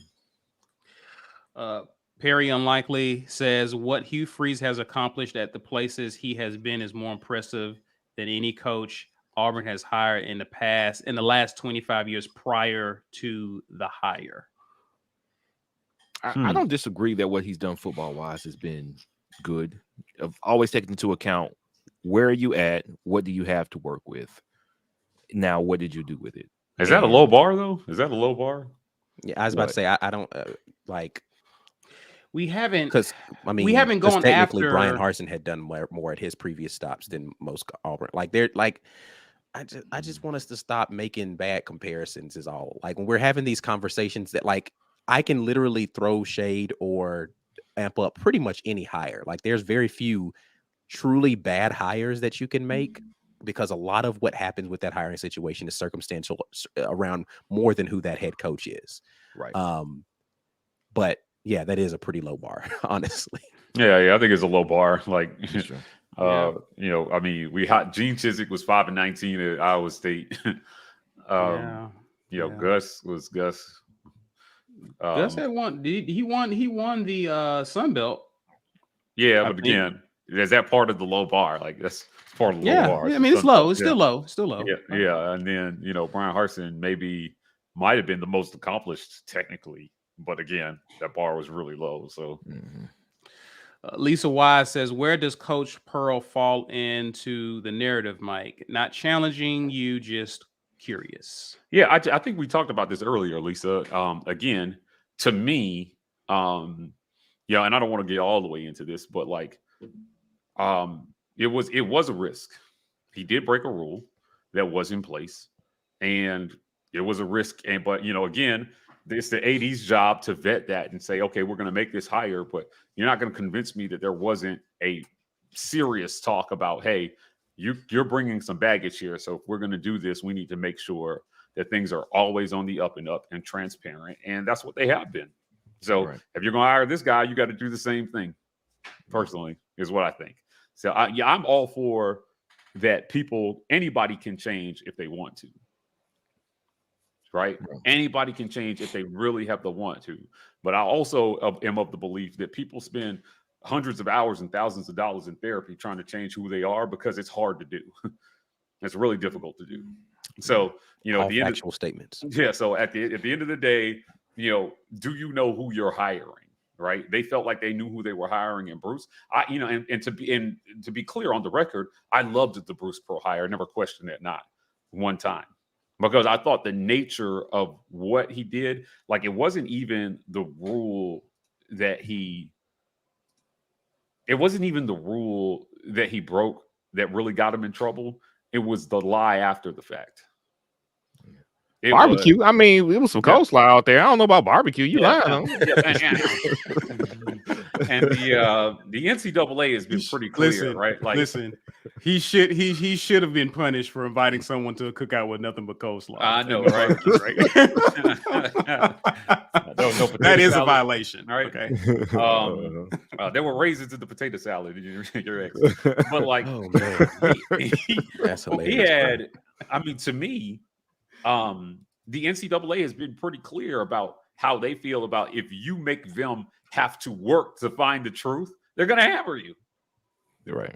And when you lie, that's exactly what he did.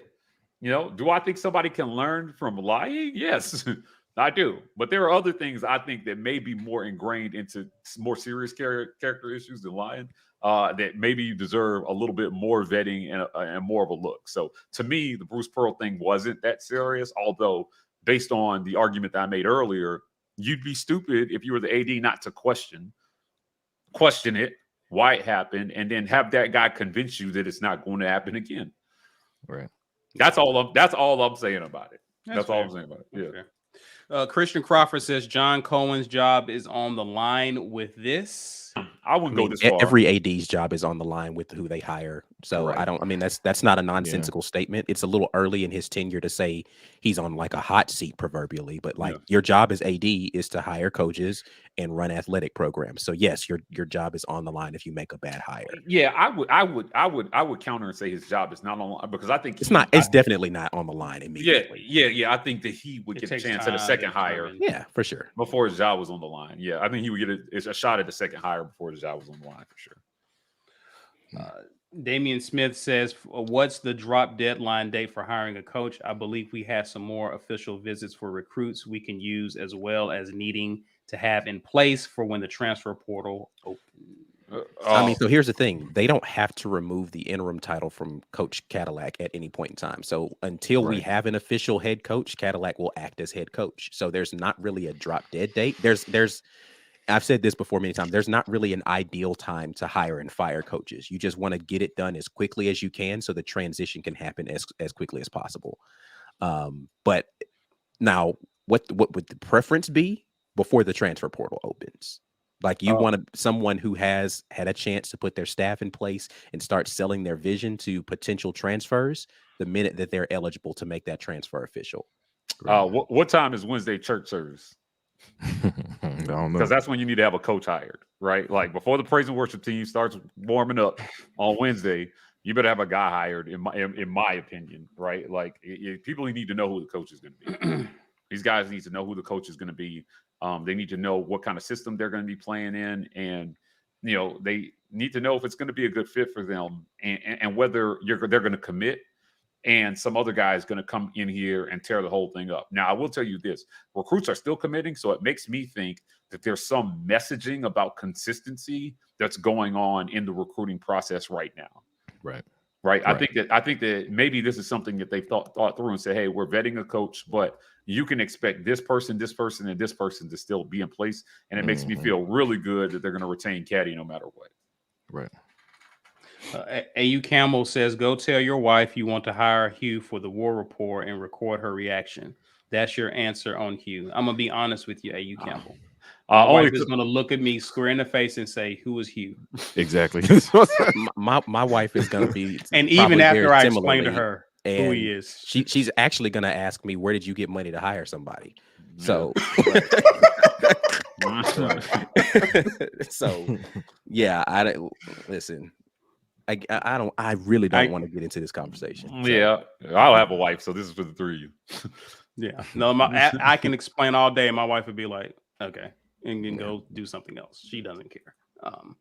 But again, I understand people's concerns with Hugh, and I even mentioned that with Mike. I get the concerns with Hugh, but I do want people to pick a struggle and stay with the struggle, because if you're questioning a person's character, but then you're angry about a coach and his coaching ability, like, pick a struggle in this, because again, to the point made earlier, there's no perfect candidate. It's going to be something questionable about that person, and you hope that your AD and people in power who can make the decision have done, to Mike's point, the proper vetting to determine if he's right for this job. This is all I ultimately care about. Yeah, listen, I'll tell you what. If you hire the guy and then something, because you know what happens. I say this, understanding that we are somewhat part of the media, but some media people are devious, and they're sitting on a story right now, just waiting on you to hire him first before they break it, so you could have egg on your face too. So the story is not just the guy; it's the institution that missed this in the vetting process. I believe that happens. So you just got to make sure, if you hire in a search firm, a law firm, or whatever, your hiring process is, just make sure that nothing's going to come out that's going to be embarrassing after you make the hire. And I do think Auburn can do that, because let's be clear. Brian Harsin didn't come out here, personal skeletons in the closet. They tried to make something up for him, but he didn't have those. Neither did Gus Malzahn. Neither did Gene Chizik. We've honestly had generally responsible adults as head football coaches, and I think that's a good thing. Yeah, what would a negative headline be about, like, Gus? Gus tips 15% at Waffle House scandal, right? Like, I mean, I don't know. He was pretty squeaky clean, and his same frames for his glasses for 8 years straight. Right. Sweater vest has a thread in it. His wife did a lot to soften his image as well too. Gus did. Christy Malzahn, his reputation in the Auburn community is impeccable. You can't find anybody to say a bad word about her, and she was active in the community and out and doing things, and just, she could tell you the names of every coach's kids, their family, their second cousins. I've not heard a bad thing about Christy Malzahn. So she was a big part, I think, of his positive image here in this community. Christian Crawford says, did all the coaching rumors impact Auburn's game yesterday? It looked like the players were a bit out of it yesterday. Everyone seemed a bit down yesterday, even the coaches. I don't know. I'm not in this camp. I didn't see that. Yeah, I'm not in this camp. I don't think it affected them at all. Yeah, I don't know that I can definitively say that. I do know, as we've said, morale is a big part of how college players get themselves up for games. So it's possible, but do I know that for certain? I haven't heard that from anybody. I'll say that. So, right. Walt Taylor says D Hall is at the basketball game today. AU family, #everything. Man, Derek Hall is the epitome of an Auburn man. Like, that kid puts it all on the line every single time he goes out there and plays. He loves this university. He supports his fellow athletes in every way that he can imagine to. I have nothing but positive things to say about Derek Hall as a person, and I've only interacted with him briefly, but love everything that he seems to stand for. For sure. And I'm gonna grab this one from Perry, because he was clarifying a previous super chat.